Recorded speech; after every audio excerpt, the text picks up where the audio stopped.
하나님 말씀 빌립보서 2장 5절에서 8절 말씀 읽어드리겠습니다.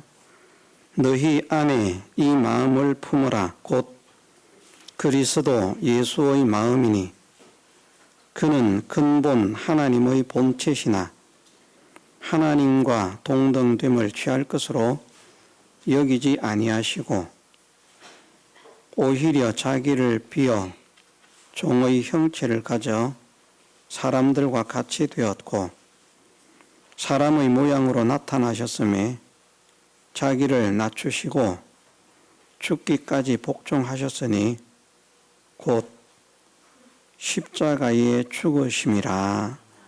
아멘. 우리 기독교는 예수님을 믿기 때문에 기독교라 그렇게 말을 합니다. 왜 기독교라고 하는가? 예수님을 히브리어로서는 메시아라 그렇게 말을 하고 또 헬라어로서는 그리스도라 그렇게 말을 하는데 그 메시아, 그리스도라 하는 그 말은 구원자, 구세주를 가리킵니다. 메시아나 그리스도라고 하는 그 말 자체의 의미는 기름 부음을 받은 자라 하는 말씀입니다. 메시아도 기름 부음을 받은 자다. 또 그리스도도 기름 부음을 받은 자다라는 그런 의미입니다. 기름 부음을 받은 자 그리스도는 사람에게 기름 부음을 받은 것을 말씀하시는가? 아니고 그 하나님께서 기름 부으심을 허락하신 자, 하나님께 기름 부으심을 받은 분을 메시아라 그리스도라 그렇게 말을 합니다. 세상의 왕들을 세울 때에도 기름을 부어서 왕을 세웠고요.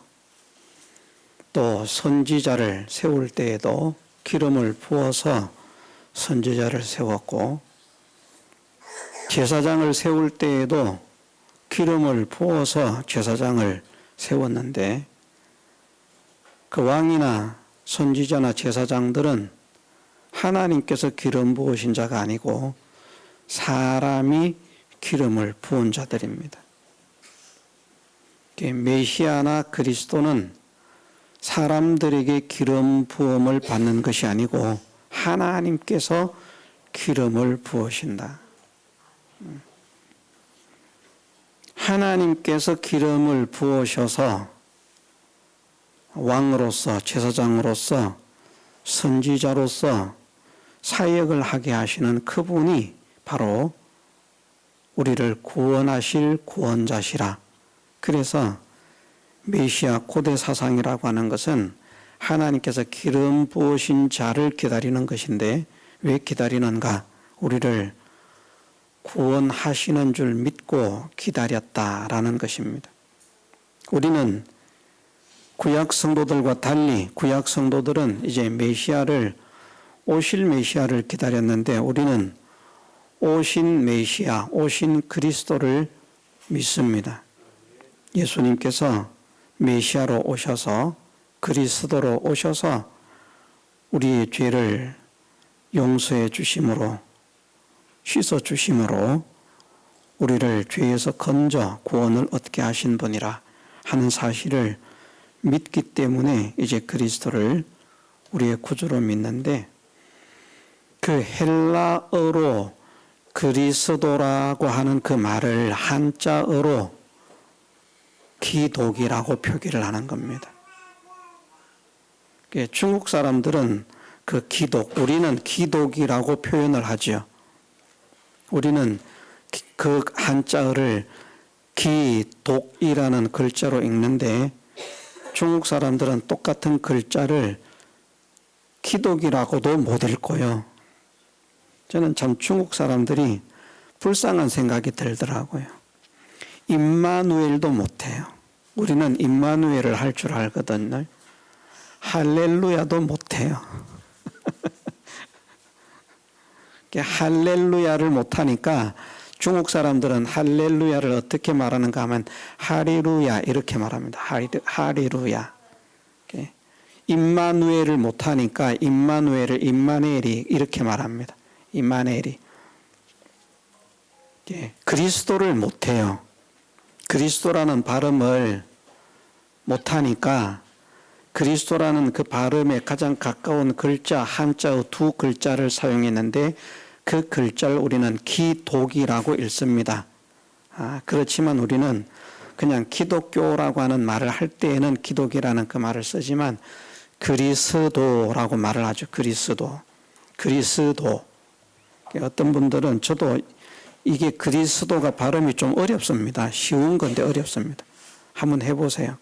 그리스도 이게 어려워요. 그래서 어떤 분들은 보면 말씀을 할 때에 그리도께서 이래 돼요. 그리도가 누구야? 그리스도. 그래서 도를 약간 늦게 발음한다고 생각하면 발음하기가 좋습니다. 그리스라는 나라가 있잖아요. 그리스도. 그러면 발음이 쉽습니다. 근데 이걸 그냥 하려고 하니까 그리스도 예수 숫자가 잘 안 나오거든요.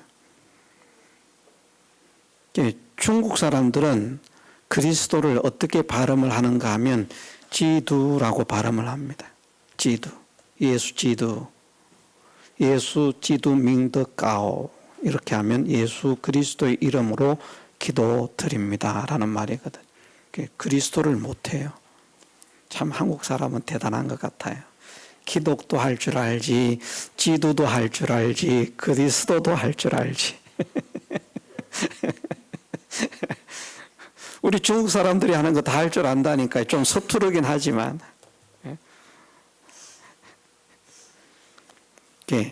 한자어로 그리스도를 한자어로 기독이라고 표기를 했기 때문에 그리스도를 믿는 교, 그래서 기독교라 그렇게 말을 합니다. 다른 말로는 예수교라 그렇게도 말을 하죠.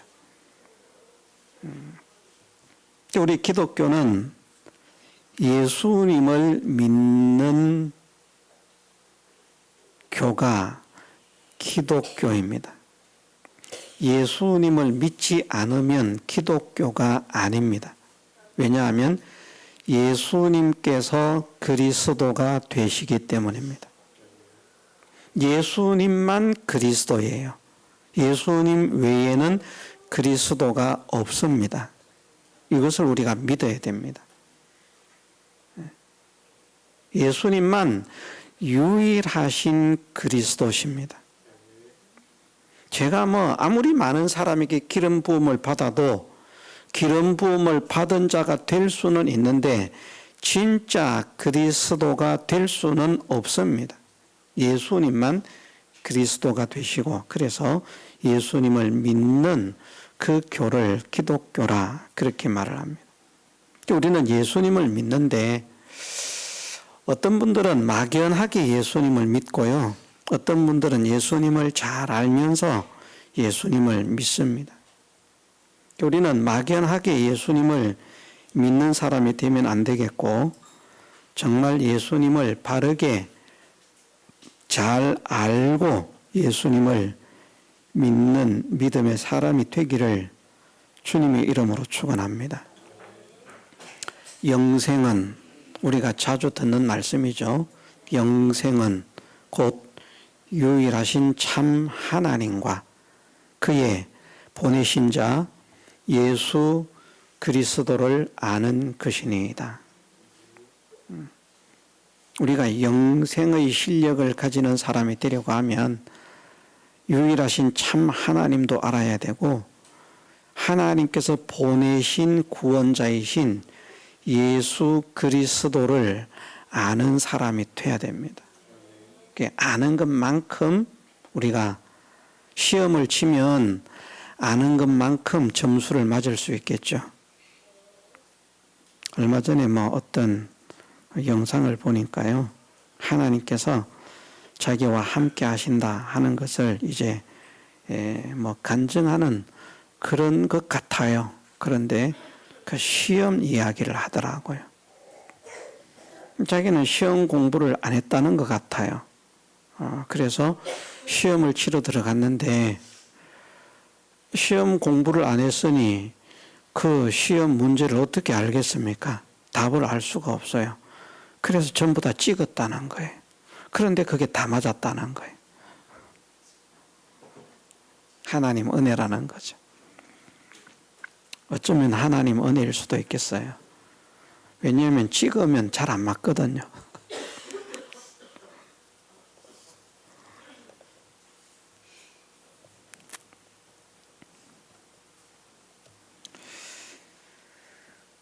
예, 우리가 좋은 성적을 거두려고 하면 그 좋은 성적을 거둘 수 있을 만큼의 기본적인 지식을 가지고 있어야 됩니다.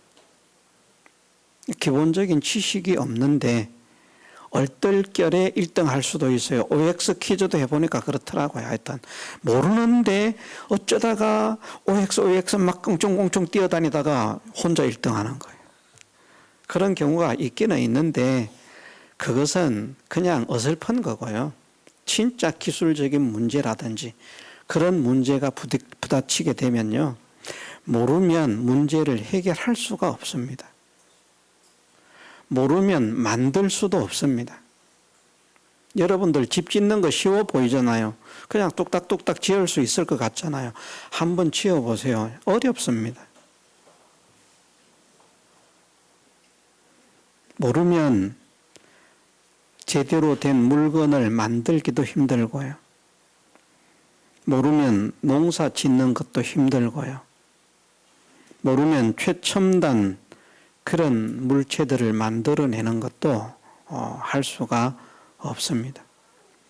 영생이라고 하는 실력을 우리가 만들어 가는데 만들어 간다 이렇게 표현하니까 그렇습니다만은 새겨서 들으시면 됩니다.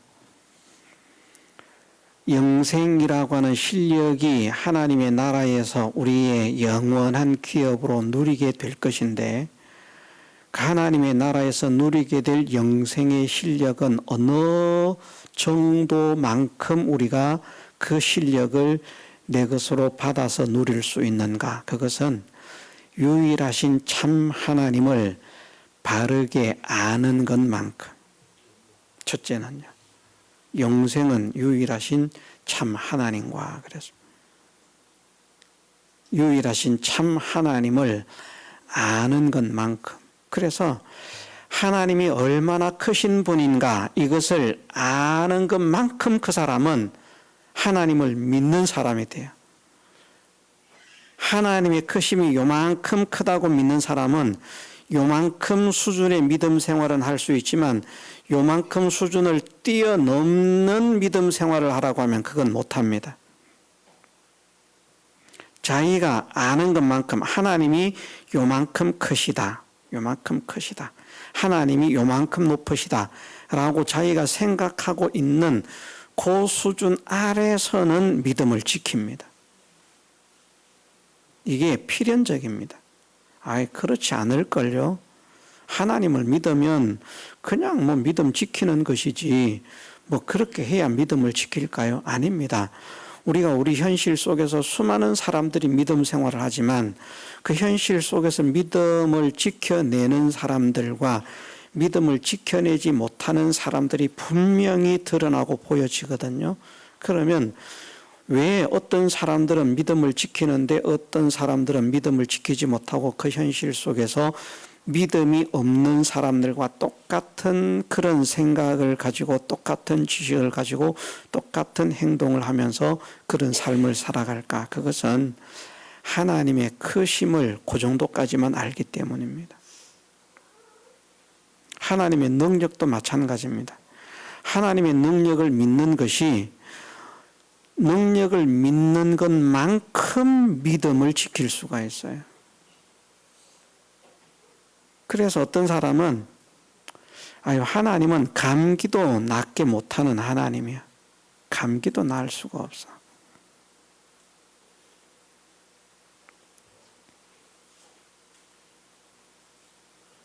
그러면 감기 앞에서 믿음을 저버립니다.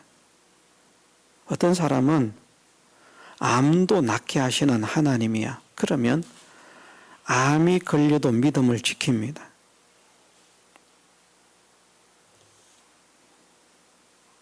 그 차이가 있습니다.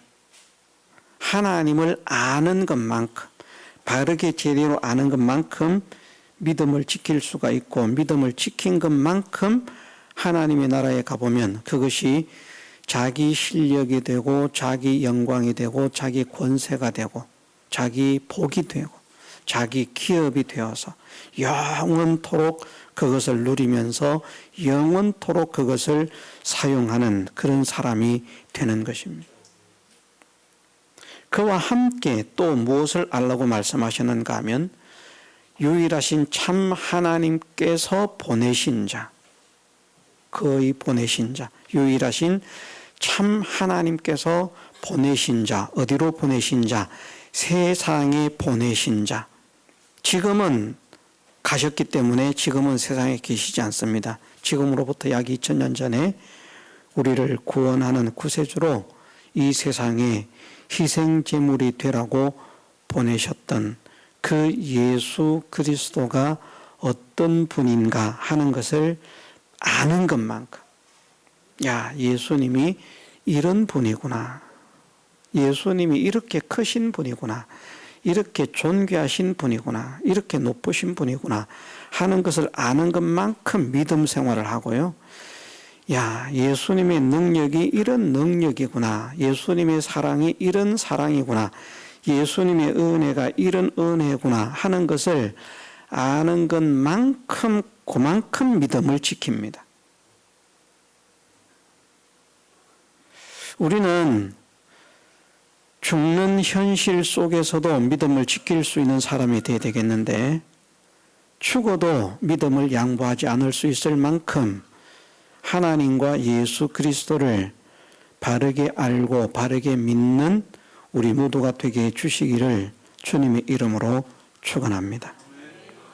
오늘 본문에서 예수님을 어떤 분으로 말씀하시는가? 우리 안에 이 예수님의 마음을 가져야 한다고 말씀하시는데 5절에서 너희 안에 이 마음을 품어라. 어떤 마음인가? 곧 그리스도 예수의 마음이라. 그래서 우리가 그리스도 예수의 마음을 갖기를 하나님이 원하십니다. 우리가 이 마음을 가져야 되는데, 예수님의 마음이 어떤 마음인가 하는 것이 6절에서 8절에 나타나 있습니다. 그는 근본 하나님의 본체시나 하나님과 동등됨을 취할 것으로 여기지 아니하시고 오히려 자기를 비어 종의 형체를 가져 사람들과 같이 되었고 사람의 모양으로 나타나셨음에 자기를 낮추시고 죽기까지 복종하셨으니 곧 십자가에 죽으심이라. 아멘. 이런 분이 예수님이시다. 이런 마음을 가지신 분이 예수님의 마음이다. 예수님이시다.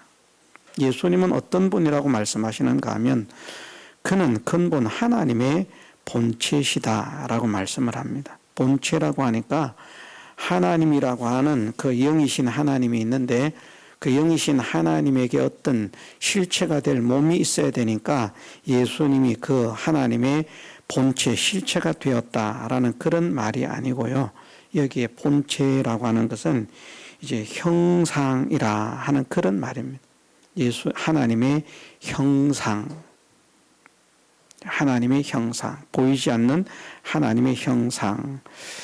예, 골로새서 1장 15절에 보면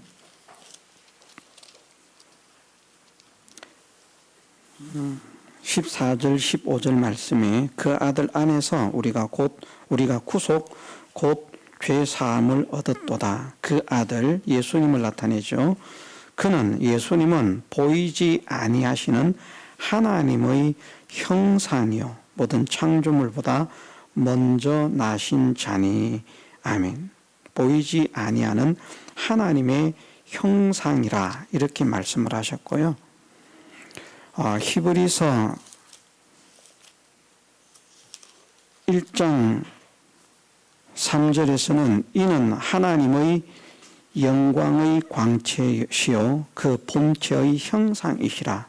그의 능력의 말씀으로 만물을 붙드시며 죄를 정결케 하는 일을 하시고 높은 곳에 계신 위엄의 우편에 앉으셨느니라. 아멘. 하나님의 영광의 광채시요 본체의 형상이시라.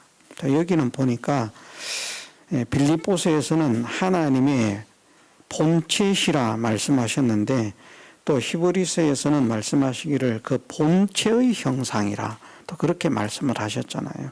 이 본체라고 하는 말이 우리는 이 몸이라고 하는 실체가 있습니다. 그런데 하나님은 회전하는 그림자도 없으신 형체가 없으신 무형의 존재십니다.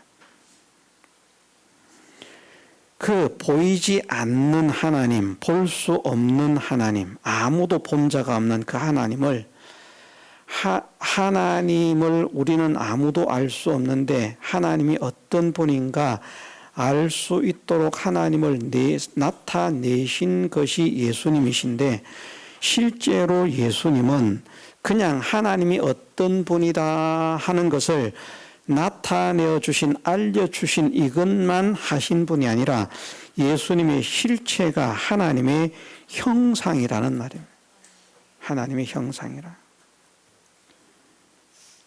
그래서 다른 곳에서는 어떻게 말씀하시는가 하면 하나님의 신성이 그 안에 충만히 거하신다.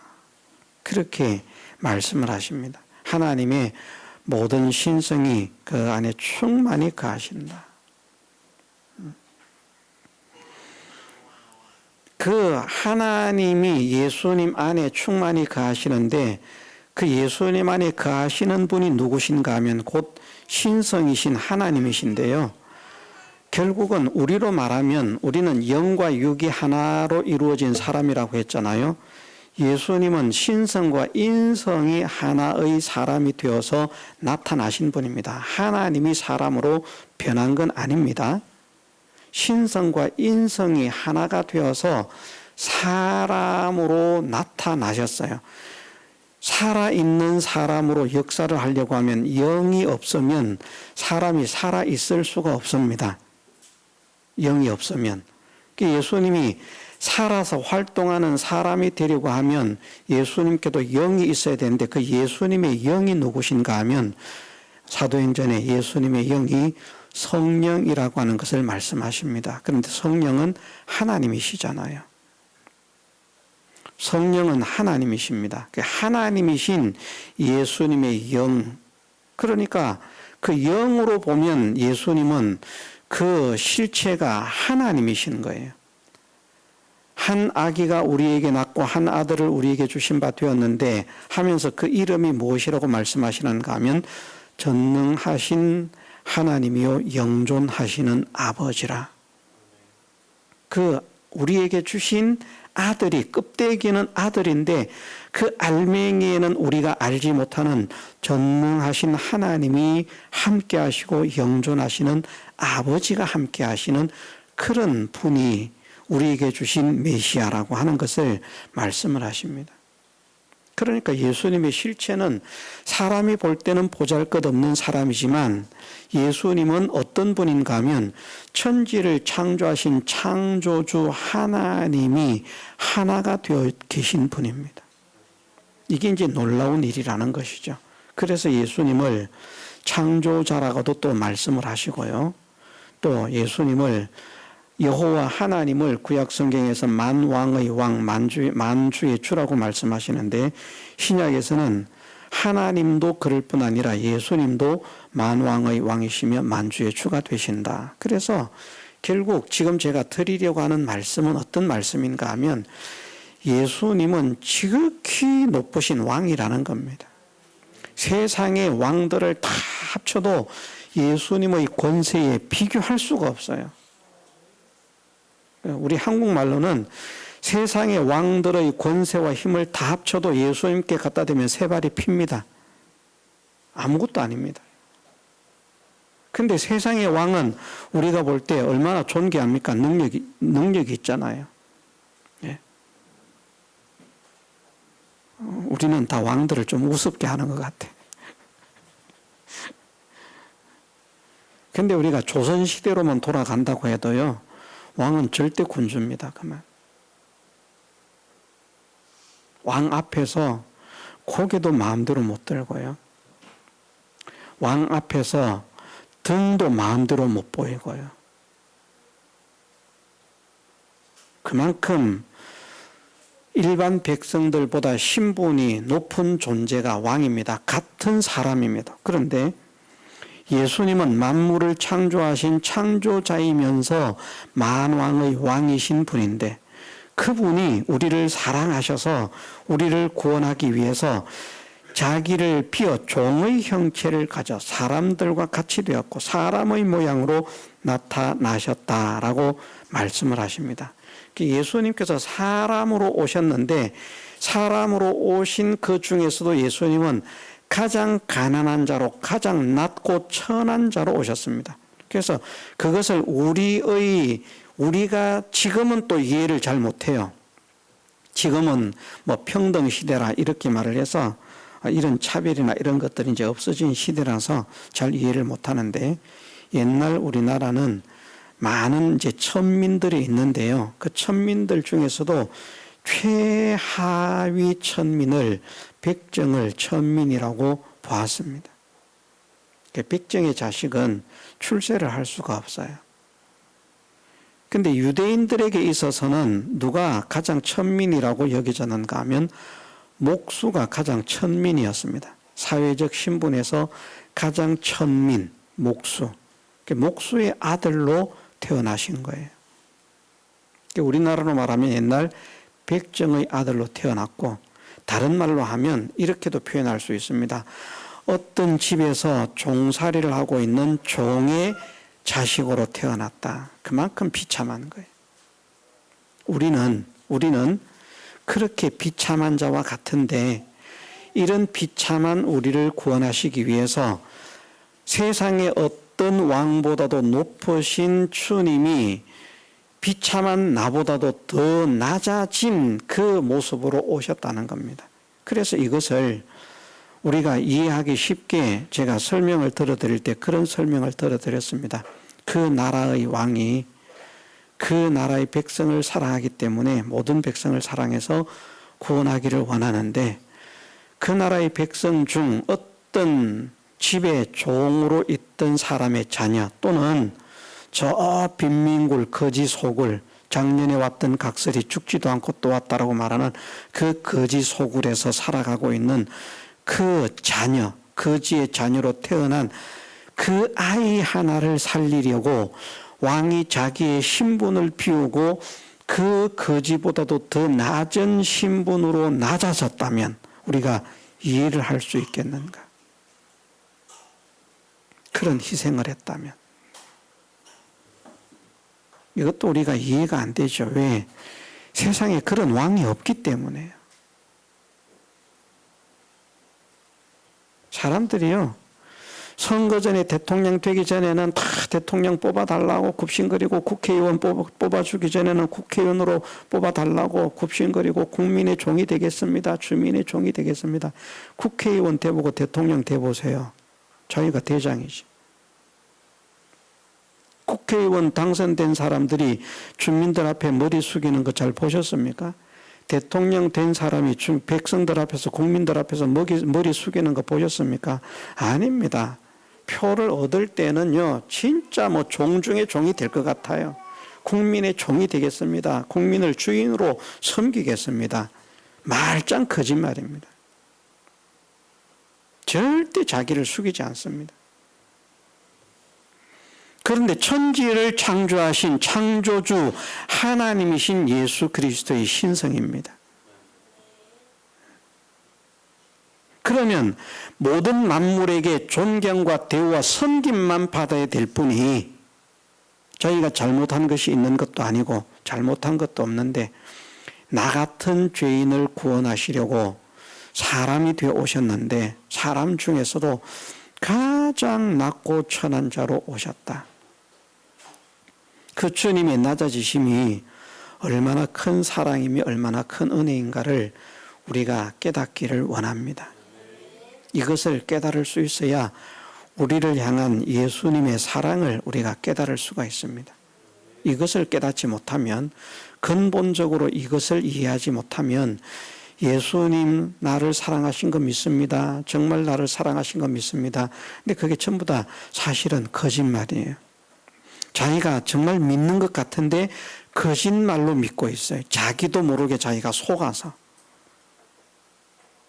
정말 예수님이 나를 사랑하신 것을 믿으려고 하면 왕이 거지를 구원하기 위해서 거지보다도 더 천한 신분으로 낮아진 것보다도 예수님께서 자기를 더 낮추셨다는 이 사실을 믿어야 됩니다. 믿어야 됩니다. 이게 믿어져야 됩니다. 이것이 안 믿어지면 믿음이 아닙니다. 예수님은 실제로 그렇게 자기를 비우시는 거예요. 실제로. 자, 우리를 낮추는 게 쉽습니까? 한 회사의 사장님이 그 회사의 종업원 밑에 들어갈 만큼 낮아지는 게 쉬울까요? 그것도 어렵습니다. 그런 게 아니라도 그냥 사람들 세계 속에서도 우리는 우리 자신을 낮춘다는 것이 정말 힘들고 어려운 일입니다. 다른 사람들이 나를 무시하고 없이 여긴다. 그 참기가 어렵습니다. 그런데 왕인 줄 알면서도 예를 들어서 무시하고 없이 여긴다. 그러면 모르고 그렇게 했더라도 왕을 능멸했다고 능지처참할 것입니다. 몰랐어도요. 민행을 나왔는데 백성이 왕복을 안 입고 있는데 왕인 줄 압니까? 모릅니다. 그래서 하대를 합니다. 무시를 합니다. 업신여깁니다. 어느 안전이라고 감히 뉘라고 그러다가요. 그래도 그 사람이 계속 그러잖아요. 그럼 죽여버립니다. 내가 이 나라의 왕이다. 여러분들, 우리가 천지를 지으신 분께서, 만왕의 왕 되신 분께서, 만주의 주가 되신 분께서 나 같은 죄인을 구원하시려고 더 이상 낮아질 수 없는 데까지 낮아지신 분으로 이 땅에 오셨다. 오히려 자기를 비워 종의 형체를 가져 우리가 하나님의 종인 것도 나타내지만 실제로 식민지에서 로마를 섬기는 종처럼 살아가는 그런 사람, 그런 민족에게서 태어나시고 그런 민족 중에서도 가장 비천하다라고 일컬어지는 목수의 아들의 모습으로 이 땅에 오셨다는 것입니다. 그리고 그러면서도 자기를 낮추시고요. 내가 어떤 자인데 이놈들이 나를 왜 몰라주느냐? 응? 내가 생명인데 왜 몰라주느냐? 내가 빛인데 왜 몰라주느냐? 내가 왕인데 왜 몰라주느냐? 나를 몰라주는 저놈들을 다 죽여버려라. 천사들 내려와서 저 썰어버려라. 그렇게 하지 않으시고요. 여기 어떻게 말씀하십니까? 사람의 모양으로 나타나셨으며 자기를 낮추시고 죽기까지 복종하셨으니, 그러면서도 자기를 또 낮추십니다. 실제로 낮아지셨는데 사람들에게 멸시를 당하고 천대를 당하는데 그거 다 감당하시고요. 우리는 요만한 소리 하나 듣기도 싫거든요. 누가 나한테 듣기 싫은 말하면 그거 감당하기가 어렵습니다. 우리가 다 그런 사람들입니다. 그런데 예수님은 어떻게 존귀하신 왕이 되셨으면서 나 같은 자를 구원하시려고 그런 멸시와 천대를 온몸에 받으시면서도 자기를 낮추시는지.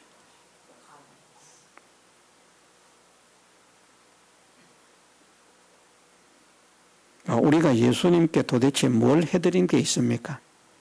우리가 예수님을 만나기를 했습니까? 예수님께 식사 한 끼를 대접을 해드렸습니까? 제가 만일 예수님 시대에 태어났다고 하면 저는 예수님께 식사 한 끼는 대접해 드렸을 것 같아요. 저를 아시는 분들은 저 말은 거짓말이 아니다 그래 믿으실 겁니다. 모르시는 분들은 웃기지 마라 그러실 거고. 실제로 그런 것 같아요. 예수님이 계실 때 그때 태어나서 예수님을 만났다고 하면 아마 예수님께 식사 한 끼 대접했을 그 정도는 제가 했을 것이라 생각을 합니다. 물론 예수님께 식사를 대접하는 그런 분들도 있었습니다만은 많은 사람들에게 멸시를 당하시고 천대를 당하시고 모욕을 당하시고 무시를 당하시고 모함을 당하시고 없는 말로 막 지어내가지고 막 예수님을 공격하고 모함합니다. 죽이려고 혈안이 되어서 날뜁니다. 그런데 그런 일들을 다 아시면서도 예수님은 당신에게 오는 사람들의 그 마음까지도 다 그냥 아시는 분. 얼마나 음흉한 마음을 품고 있는지, 얼마나 더러운 마음을 품고 있는지, 얼마나 악독한 마음을 품고 있는지, 얼마나 예수님을 시기하고 질투하고 협잡하고 하는 그런 마음으로 가득 차 있는지, 그런 마음을 가지고 있는 것을 다 아시는데도 그런 사람들이 자기를 무시하고 멸시해도 그 멸시와 천대를 다 감당하신 예수님, 누구 때문일까요? 바로 우리를 구원하시기 위해서. 그것이 나를 향한 예수님의 사랑인 줄 믿으십시다. 하나님과 동등됨을 취함이 마땅하신 분입니다. 그는 근본 하나님의 본체시나 하나님과 동등됨을 취할 것으로 여기지 아니하시고 하나님과 동등된 대우를 요구하셔도 문제가 없는 분입니다. 이 땅에 오셔가지고 내가 너희를 구원하러 온 이런 메시아다, 구원자다. 그러니까 너희들은 나를 이렇게 존경해라, 높여라, 섬겨라. 그러고도 남는 자격이 있는 분이고 실력이 있는 분이고 실제로 자기가 가진 능력과 실력으로서 그런 자리를 차지하고도 남음이 있는 분입니다. 저는 그렇게 믿어요. 역사의 전 세계를 통일한 왕은 아무도 없습니다. 그러나 예수님이 만일 세계를 통일하기로 작정하셨다고 하면 삽시간에 1년도 안 돼서 전 세계를 통일하시고도 남음이 있는 능력을 가지신 분입니다. 사람의 마음을 얻으려고 하면 얻을 수 있는 분이기도 하고요. 당장이라도 12영이 더 되는 천사를 동원하실 수도 있는 권능을 가지신 분이 예수님이십니다. 그런데 자기를 위해서 그런 권세 능력을 사용하지 않으신다는 겁니다. 우리 같으면 그거 다 써먹잖아요. 그러면서 남을 위해서 희생하면 내가 남을 위해서 희생한 거 알아주기를 원하고 대우받기를 원하고 하는 이런 마음이 있는데 예수님은 죽기까지 하면서 우리를 위해서 희생하고 섬기는 자로 오셔서 자기의 몸을 대속물로 주시기 위해서 오셔서 그것을 실상으로 감당하시는 삶을 사시다가 십자가에 최종 당신의 몸을 제물로 드리고 죽으심으로써 우리의 죄의 문제를 해결해 주신 분이라. 그래서 역사상 사실은 모든 종교를 뒤져봐도요, 인간의 죄 문제를 해결한 분이 있다라고 하는 것은 성경에 나타난 예수님 밖에는 없습니다. 그래서 우리가 더욱더 예수님을 믿어야 돼요. 석가모니가 우리의 죄를 위해서 희생했다고 말합니까? 말하지 않습니다. 세상의 어느 경전, 어떤 종교에서 말하는 경전에서 믿으라고 하는 그 믿음의 대상이 우리를 위해서 희생하고 헌신했다라고 기록하고 있지 않습니다. 그런데 성경은 유일하게 근본 하나님의 본체이신 예수님께서 우리를 구원하기 위해서 자기를 비워 종의 형체를 가지고 사람들과 같이 되어 나타나셔서 우리의 죄를 속하시기 위해서 일생을 희생하고 헌신하는 삶을 사시다가 마지막 십자가에서 자기의 몸을 대속 제물로 드리셨다. 그 피로 인하여 우리의 죄가 씻음을 받게 되었다. 그래서 인생의 죄 문제를 해결한 유일한 해결자라고 하는 것을 오직 성경만 가르치고 있습니다. 그리고 그분이 누구라고 말씀하시고 있는가? 바로 예수님이라고 알려주시고 있습니다. 세상에 있는 모든 사람이 다 죄인인데 어떤 종교에서도 우리의 죄를 책임져 준다라고 말하지 않습니다. 여러분들, 저는 불교인이 참 안타깝고 불쌍하다는 생각이 드는 것이 무엇인가 하면요, 불교에서 구원의 교리가 있어요. 불교의 구원의 교리가. 근데 불교의 가르침대로 구원을 얻으려고 하면요, 구원을 얻을 수 있는 사람이 아무도 없어요. 그래서 불교의 경전은 결국은 무엇을 가르치는가 하면 인간은 어떻게 해도 구원을 얻을 수 없다는 것을 가르칩니다. 불교의 경전이. 인생에게 구원의 길을 알려주는 게 아니라 인생은 어떻게 노력해도 결국은 구원을 얻을 수 없다는 것을 알려주는 게 불교의 경전이에요. 저 불교에 대해서 알지도 못하는 놈이 이상한 소리 하네 그러시겠죠? 그런데 아닙니다.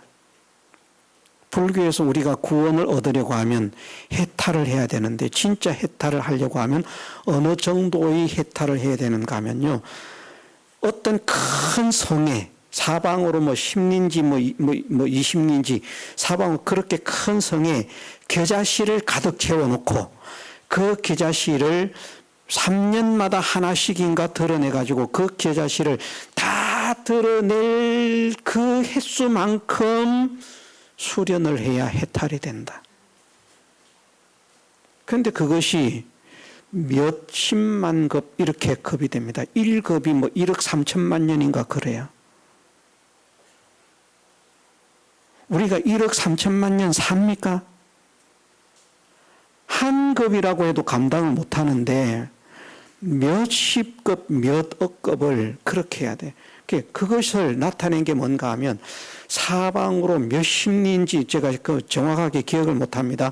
그렇게 큰 성에, 높이도 엄청나게 높은 성에 겨자씨를 가득 채워놓고 겨자씨를 3년마다 하나씩 꺼내는 거예요. 3년.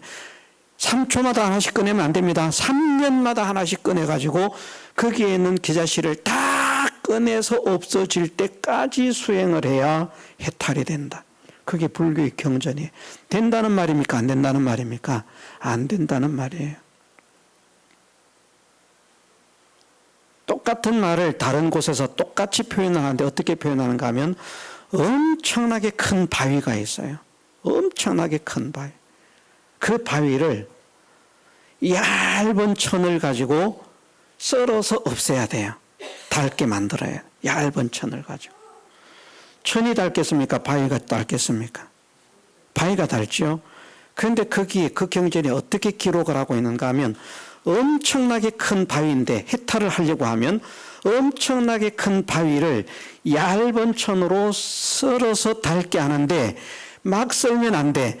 3년에 한 번씩 서쳐야 돼. 3년에 한 번씩.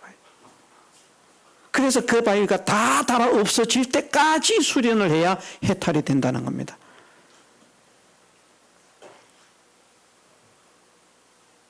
일본에 300번씩 다 문지르면 안 돼요. 큰일 나요. 3년에 한 번씩 싹 서쳐가지고 그 큰 바위가 다 따라서 없어질 만큼 수련을 해야 해탈을 하고, 그러면 결국 구원을 받는다. 극락에 간다. 이렇게 가르치는 게 불교 경전의 구원 교리의 핵심입니다. 가능합니까? 우리 평생 헝겊을 가지고 그 거대한 바위를 닦아대면 닦을 수가 있을까? 없어질까요? 안 돼요.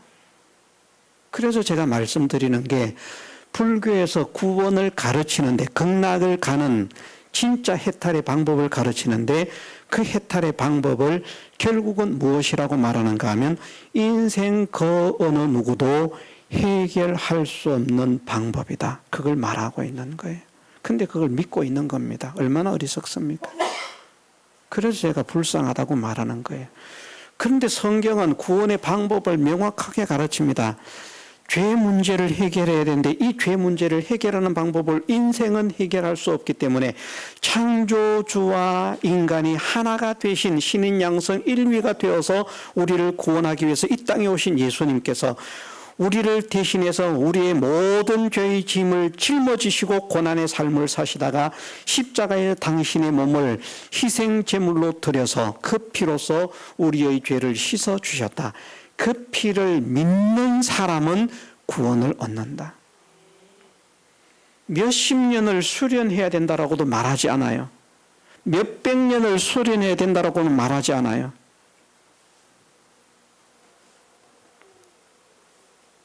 단번에 말입니다. 우리를 위해 피 흘려 죽으신 예수님을 믿으면 구원을 얻는다고 성경은 명확하게 가르치고요. 진짜 인생이 구원을 얻기 위해서는 죄 문제를 해결해야 되는데, 불교도 결국은 그거에 해탈을 하려고 하면 모든 그 죄를 다 씻어야 되는 거거든요. 그 죄를 씻으려고 하니까 그런 수행을 해야 된다는 겁니다. 그 수행을 인간이 다 못하니까 결국은 무엇을 주장합니까? 윤회라고 하는 걸 주장하는 거예요. 그래서 윤회를 믿으면 결국은 이 세상 살 때 힘써서 안 살아도 돼요. 그냥 막 살아도 돼요. 가다가 보면 결국에는 해탈한다는 거거든요. 수없는 세월이 흐르다가 보면, 수없는 세월이 흐르다가 보면 결국은 해탈한다. 지금 우리가 못 살아도 다음 생에서 또 다음 생에서 또 다음 생에서 수억 번, 수십억 번, 수천억 번, 수조만 번을 그렇게 다시 태어나가지고 그렇게 수행을 하면 결국은 극락간다. 그렇게 가르칩니다. 그런데 기독교는 어떻게 말하는가? 인생의 삶은 단 한 번이다. 두 번이 없다. 한 번으로 구원이 결정된다는 겁니다. 살아있는 이 기간 동안에 구원의 문제를 해결하지 못하면 영원히 구원의 문제를 해결할 수 없다. 그러므로 지금 주신 이 생애 동안에 정신을 차리고 사는 사람이 되어라. 바르게 믿는 사람이 되어라. 한 번 인생을 헛되게 살지 말아라. 성경은 그렇게 가르치고 있고요. 다른 경전들은 인생을 헛되게 살아도 돼. 다음 생에서 또 준비하면 되니까. 윤회가 좋은 것 같지요? 아닙니다. 윤회가 없을 뿐만 아니라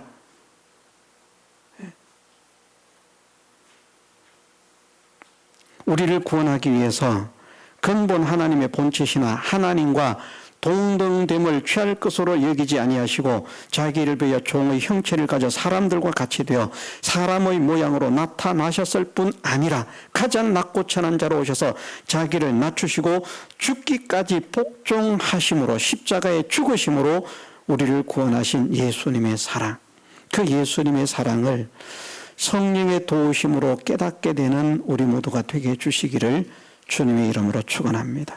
다 같이 통성으로 기도드리겠습니다.